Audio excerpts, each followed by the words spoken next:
digital itu kayak membaca atau berliterasi dalam media-media digital gitu sih. Oke, benar ya, berliterasi dalam media-media digital. Oke, kayaknya nggak fokus deh. Jadi belum ngantuk. Ngantuk baby? Nggak bisa semakin kayaknya. Esme? Ya. Keluar dari Facebook. 5 6 7. Oke, sekarang dari kepala. 1 2 3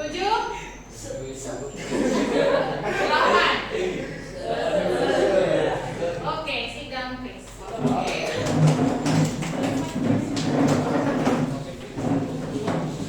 Sekarang, tadi kata Evan, katanya dia memecah masalah besar menjadi kecil. Kata Greg, tadi literasi digital itu literasi dengan media digital. Kalian udah pernah nggak sih ngelakuin ini? Pernah nggak?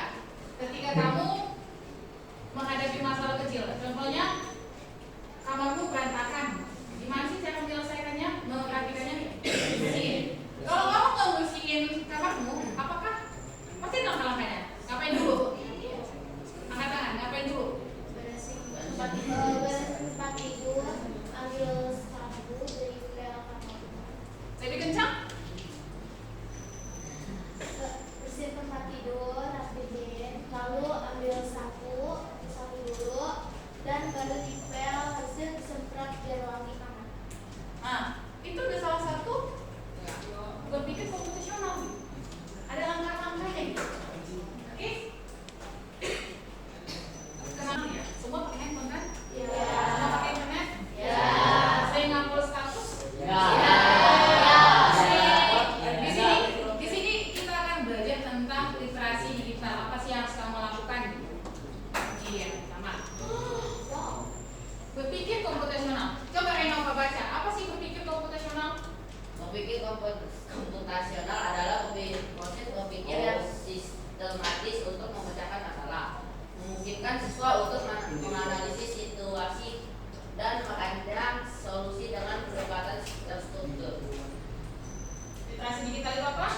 Literasi digital melibatkan kemampuan memahami dan menggunakan informasi dengan bijak di dunia digital, termasuk keterampilan dalam mengevaluasi sumber dan memanfaatkan teknologi secara efektif. Jadi udah tahu apa itu berpikir komputasional? Apa itu berpikir komputasional? William.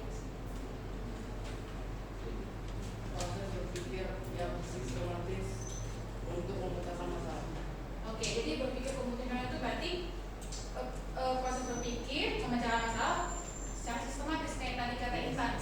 Bersihin kamar itu berarti dirapiin dulu tempat tidurnya.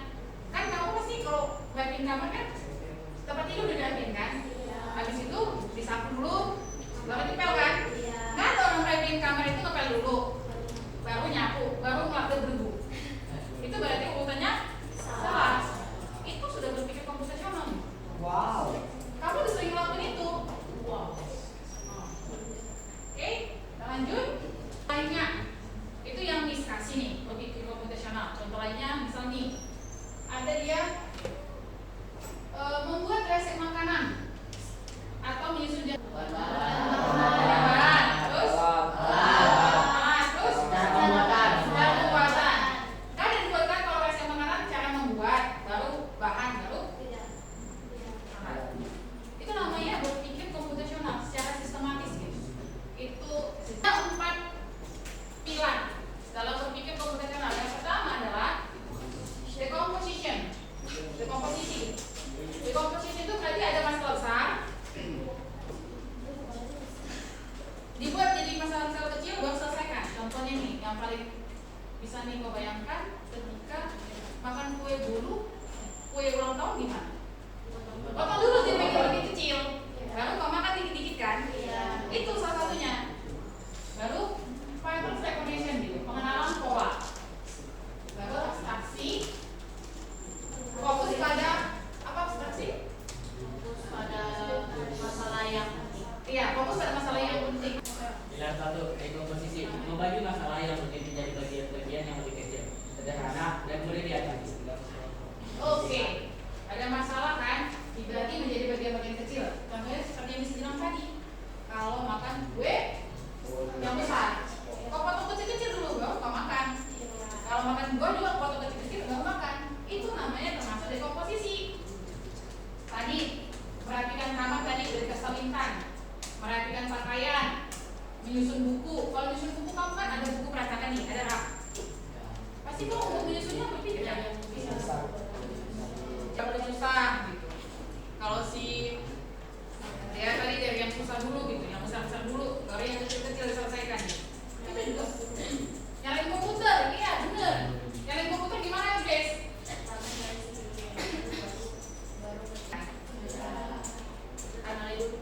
Iya, kenal dulu polanya. Kalau ada kan namanya pola aritmetika. Bisa aja itu aritmetika 1. Nanti kalau ketemu soal kamu mirip, berarti kamu menggunakan rumus yang sama kan? Itu namanya soal pengenalan pola, ngerjain soal matematika. Dari mana sih kamu tahu kalau soal ini pakai rumusnya?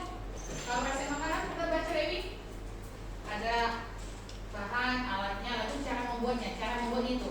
Kan dibuatkan tuang minyak gorengnya 2 sendok, buat garam. Kalau dibuat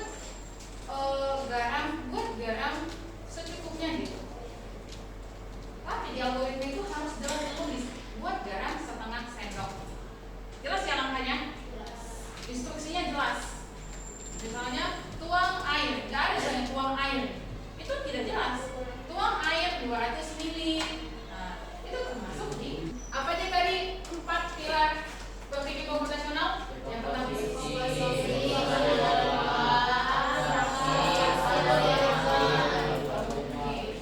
paham ya?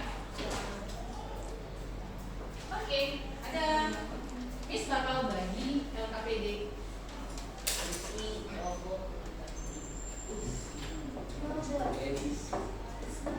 LKPD apa? Misi robot mengantar pizza. Tugas kalian, ada robot pizza dari titik A ke titik B dengan algoritma paling efisien. Paling efisien maksudnya paling cepat. Miss bagi per kelompok nih. Selesaikan. Baca instruksinya. Oke.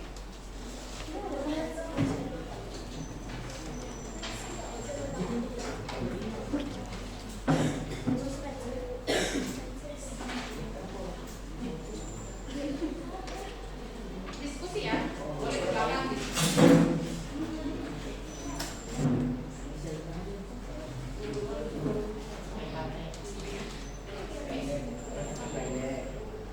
LKPD itu lembar kerja peserta didik. Robot dapat setiap gerakan satu otak dihitung sebagai satu. Ini Nggak boleh, kan ini jalannya. Kalau nggak boleh dari pinggir, boleh putar balik. Yang paling efisien itu langkahnya. Paling dikit instruksinya. Paling itu juga lebih tapi bagus.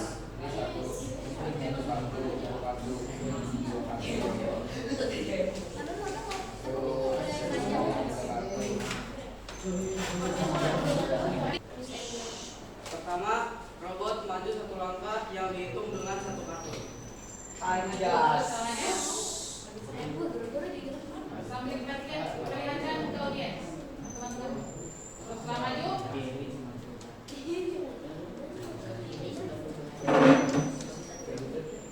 Lalu ke kiri 90 derajat yang dihitung dengan 1 kartu. Lalu ke kanan kartu. Lalu robot akan maju ke depan sampai sini juga dihitung sebagai 1 kartu. Lalu robot kembali ke kiri 90 derajat yang dihitung sebagai 1 kartu juga. Oke. Robot akan maju kembali ini sampai sini dengan mengubah 1 pintu dan dihitung sebagai 1 kartu. Lalu robot akan sampai ke tempat tujuan dengan ke kiri yang dihitung 1 kartu. Jadi total kartu yang digunakan adalah 9. oke, ada yang lebih efisien atau yang kurang efisien? Semua kelompok dapat caranya? Oke, terima kasih sekali Pak. Pertama ada untuk kelompok kita. Oke, kita fokus lagi ya. Yang penting udah dapat semua kelompok. Oke, kita lanjut. Tadi kan berpikir komputasional. Ada? Namanya berpikir komputasional. Next kita masuk ke literasi digital. Tadi kita udah bahas. Literasi digital itu berarti apa? Literasi digital. Ada beberapa hal yang perlu diperhatikan. Tuh. Apa itu literasi digital? Di sini ditulisnya LID. Literasi digital itu adalah kemampuan menggunakan teknologi secara bertanggung jawab, aman dan efektif. Oke?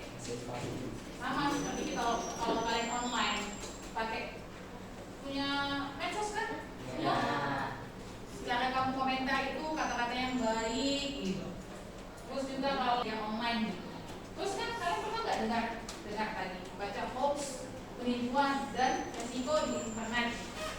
Kita belajar literasi digital, dia terhindar dari berita hoax, penipuan dan resiko di internet. Pernah nggak kena tipu di internet? Emang kenapa? Kita berbuang di waktu enggak. Bergrafik apa? Kalau belajar literasi digital, itu lebih kritis. Oh ini palsu. Tahu nggak sih kalian membedakan foto asli dengan palsu? Ada Apa? logo, Apa? logo AI. Logo AI kata Greg. Ada lagi yang tahu? lebih jernih. Apa? Mukanya lebih bersih dan jernih. Mukanya lebih bersih dan jernih. Itu editan atau gimana? Editan. Terus apa lagi tuh? Yang bedanya? Kamu tahu? Itu ada yang Kalau kau baca berita, mau lihat sumbernya dari mana? Ya, atau kau cari materi pelajaran, kau lihat sumbernya dari mana? Apa itu dibuat? Jangan kau buat berita yang 10 tahun yang lalu, 10 tahun yang lalu. Udah gak relevan dengan sekarang. Pahami sumbernya. Yang kedua, literasi media, menilai konten secara kritis. Kan sering nggak kamu nonton konten-konten digital kan? Pilar literasi digital yang pertama, Literasi informasi, literasi media, literasi teknologi. oke ada 3 ya, teknologi. Next, kita bakal bahas satu per. Nah, hari ini kredibilitas, evaluasi sumber online, kredibilitas, sumbernya terpercaya nggak dan terkenal, akurasi, informasi yang tepat dan benar, lalu relevansi, keterkaitan. Pilar yang pertama keamanan digital, yaitu melindungi data pribadi, akun dan perangkat dari ancaman online. Semua punya akun pribadi? Kata sandi harus kuat kan? Oke.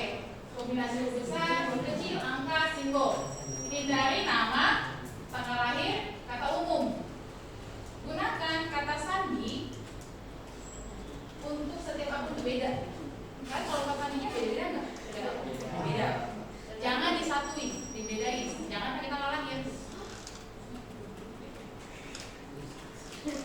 Terus, karena nggak kalian itu menjaga perilaku komunikasi yang sopan dan positif, tidak cyberbullying. Jangan menyakiti temanmu di media sosial melalui internet. Jika melihat cyberbullying, tahu nggak cyberbullying? Boleh di medsos. Cyberbullying, nggak bullying yang di media sosial. Pernah nggak ngalamin? Karena kalau membuat kata-kata yang bagus gitu, jangan kau itu buat apa namanya? Kata-kata. Buat story atau buat caption. Edisi pilihannya. Captionnya yang bagus gitu, jangan aneh-aneh. Jangan nyindir orang itu.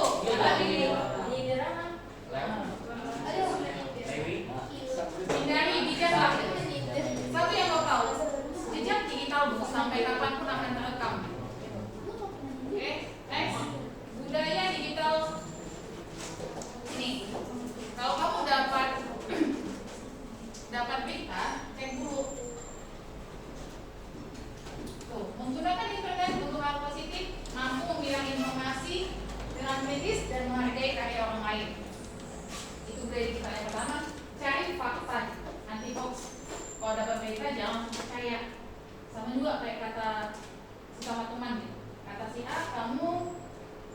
cantik. Nanti dulu ke orangnya, sumbernya seperti itu. Jangan gampang diprovokasi. Yang kedua itu, jangan mudah percaya. Geo, berarti selanjutnya Geo. Cek sumber, siapa yang memposting, terpercaya atau tidak, cek tanggal, berita lama disebarkan ulang, bandingkan dari informasi yang sama dari sumber lain yang tak terpercaya. Hargai hak cipta. Oke, hargai hak cipta. Jangan sembarangan kau sebar-sebar karya orang lain. Hargai hak cipta. Ya, terus bandingkan infonya dengan sumber lain. Itu ya budaya digital. Next. Ada 3 tadi. Yang pertama apa? Yang kedua? Yang ketiga? Oke. Sekarang kita masuk ke LKPD yang kedua.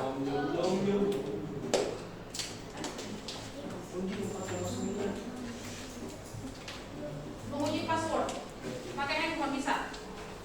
Silakan ambil handphonenya satu per kelompok.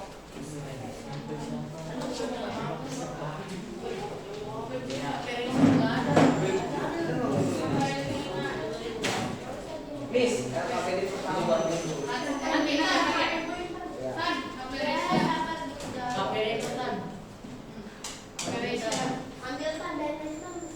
Kalian akan menguji password dan menganalisis skenario online.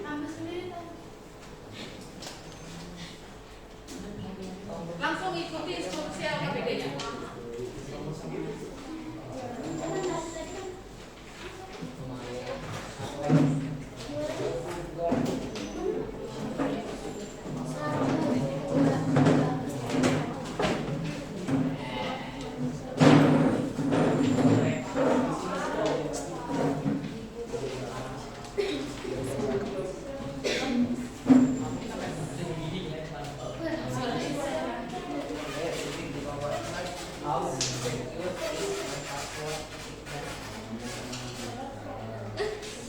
Handphonemu ya. Ready go. Tujuannya adalah yang pertama menguji dan memahami karakteristik kata sandi yang kuat untuk keamanan akun. Lalu ujinya apa?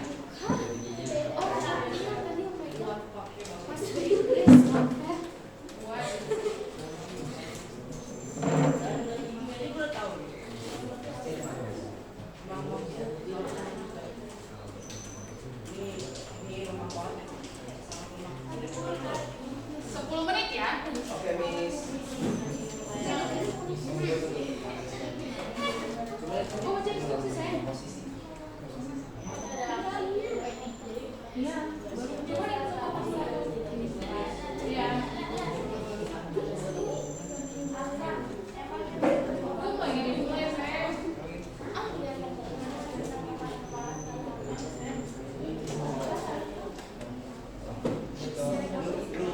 Coba scan kan ini.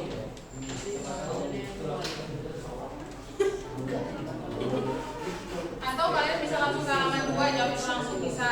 Nanti belakangan cek sekannya.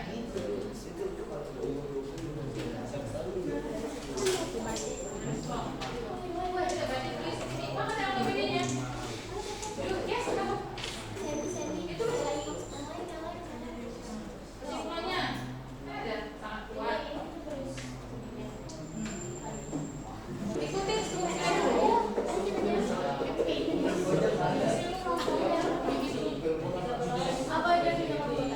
Coba yang kedua, instruksi yang kedua. Oh, yang pakai yang pertama ini juga. Yang kedua dulu.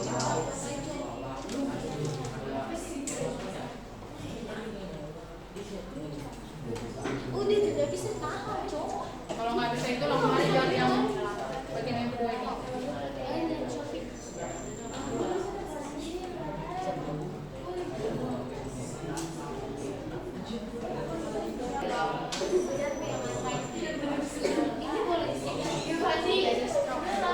Oke. Udah ada yang coba mania sama?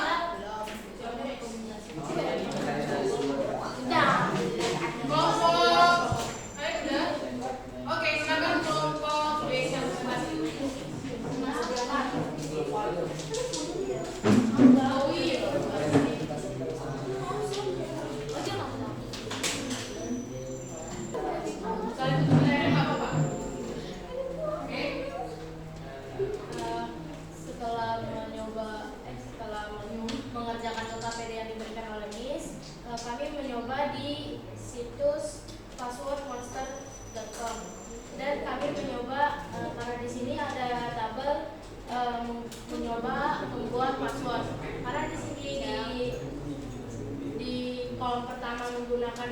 1, 2, 3 kami menyobanya dengan nama kami sendiri. Contohnya dari 1, 2, 3 dan 1, 2, 3. Ternyata saat mencoba kesimpulannya adalah sangat lemah. Lalu selanjutnya dengan menggunakan tanggal lahir. Saat kami coba misalnya 7, 13, 12 ternyata tidak lemah. Lalu pas di lembar selanjutnya ada tabel lagi, namun dengan menggunakan nama sekolah Informatika 8. Lalu kami mencobanya dengan nama sekolah. Kami menuliskan di situsnya itu Fioredi Informatika 8. Ternyata hasilnya adalah sangat kuat. Nah, selanjutnya ada di sini tanda seru SMP underscore red underscore 2024 tanda tanya. Saat kami mencobanya ternyata itu sangat kuat. Lalu setelah kami diskusikan dan merefleksikan pertanyaan yang pertama, berdasarkan hasil uji di atas, elemen apa saja yang membuat sebuah sandi menjadi sangat kuat? Kami di sini menuliskan dibuat dengan elemen yang abstrak. Contohnya simbol, angka ataupun gabungan huruf itu kita susun secara acak. Lalu yang kedua, bagaimana cara membuat kata sandi yang lebih aman untuk akun-akun penting kedepannya itu kami tidak memasang kata sandi dengan menambahkan data diri dan juga tidak memberitahu orang lain tentang data sandi untuk akun-akun penting kita. Oke, tadi yang terakhir apa? Pokoknya itu memastikan bahwa orang lain tidak mengetahui data sandi yang kita buat. Oke, di pos untuk ngomong ini. Di grup kelas yang menuduh salah satu guru favorit kalian membuat sesuatu yang buruk. Postingan itu sangat meyakinkan dan disertai tangkapan layar dari percakapan yang tidak jelas sumbernya.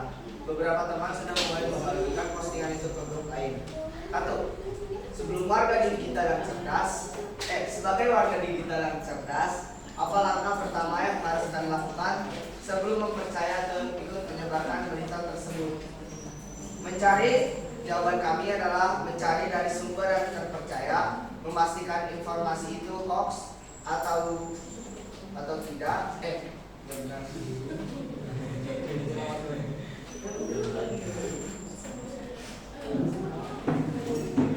apa-apa.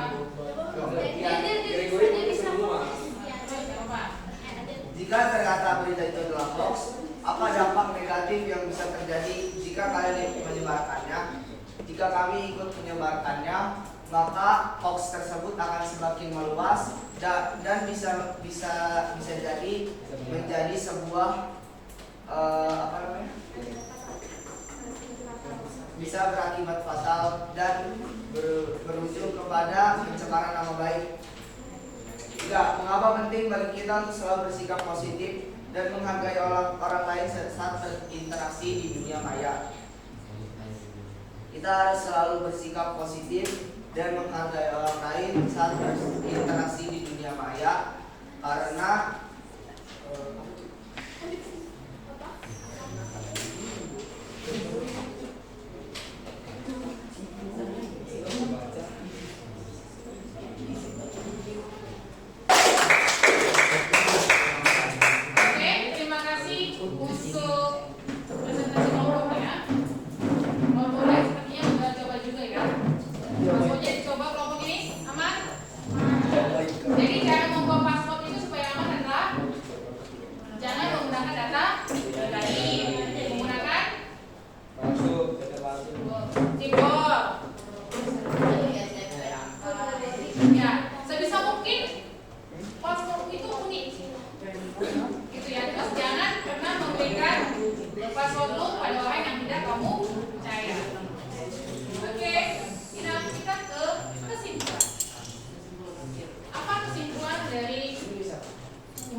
tahu apa itu berpikir komputasional, yang pastinya menerapkannya gitu dalam kehidupan sehari-hari, dan tentang literasi digital menjadi pengguna digital yang bijak.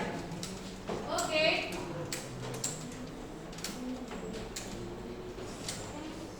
Tahu apa aja yang didapatkan hari ini? Menurutmu apa yang kurang gitu? Maksudnya kau pengen tahu apa lagi tentang materi hari ini? Coding. Next time kita pelajari ya. Yang pertama yang perlu tahu sebelum belajar coding, kamu harus tahu berpikir komputasional. Lalu yang kedua, literasi digital.